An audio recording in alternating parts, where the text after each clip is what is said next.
श्रावण शुक्ला पंचमी को नाग पूजा होती है, इसीलिए इस तिथि को नाग पंचमी कहते हैं।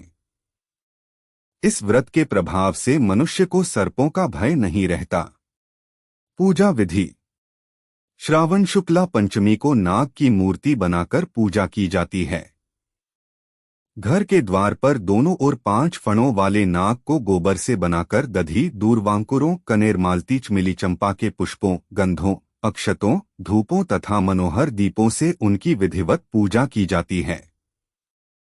घर के अंदर भित्ति, दीवार पर अनंत, वासुकी, शेष, पद्मनाभ, कंबल, करकोटक, अश्व, 8वां धृतराष्ट्र, शंखपाल, कालिये तथा तक्षक, इस सब नागकुल के अधिपतियों को तथा इनकी माता कद्रू को भी हल्दी और चंदन से भीत दीवार पर लिखकर पुष्प आदि से इनकी पूजा की जाती है।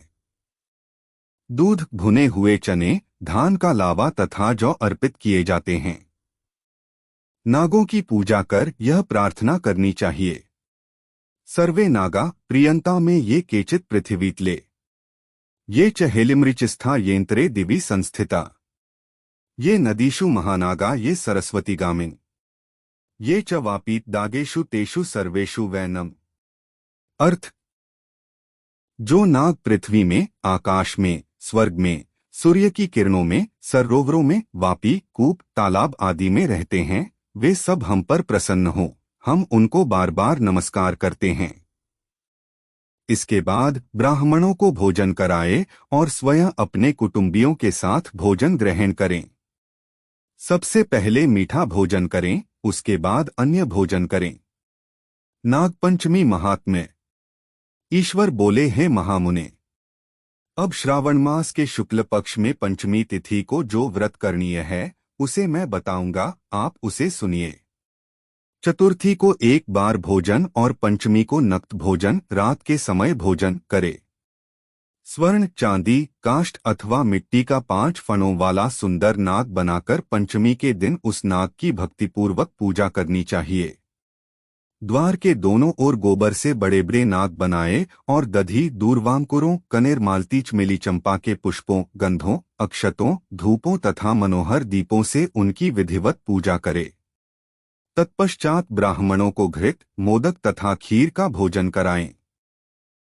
इसके बाद अनंत, वासुकी, शेष, पद्मनाभ, कंबल, करकोटक, अश्व, 8वां धृतराष्ट्र, शंखपाल, कालिये तथा तक्षक, इस सब नागकुल के अधिपतियों को तथा इनकी माता कद्रू को भी हल्दी और चंदन से भीत दीवार पर लिखकर पुष्प आदि से इनकी पूजा करे। तदंतर बुद्धिमान को चाहिए कि वाल्मीकि वासी में प्रत्यक्ष नाग का पूजन करे और उन्हें दूध पिलाए, घृत तथा शर्करायुक्त पर्याप्त दूध उन्हें अर्पण करे। इस दिन व्यक्ति लोहे के पात्र में पूरी आदि न बनाए, नैवेद्य के लिए गोधूम का पायस भक्तिपूर्वक अर्पण करे। भुने हुए चने, धान का लावा तथा जौ सर्पों को अर्पण करना चाहिए और स्वयं भी उसे ग्रहण करना चाहिए। बालकों को भी यही खिलाना चाहिए, इससे उनके दांत दृढ़ होते हैं। वाल्मीकि के पास श्रृंगार आदि से युक्त स्त्रियों को गायन तथा वादन करना चाहिए और महान उत्सव मनाना चाहिए। इस विधि से व्रत करने पर 7 पीढ़ी तक सर्प से भय नहीं होता। पंचमी के दिन नाग पूजा करने वाले को उस दिन पृथ्वी नहीं खोदनी चाहिए।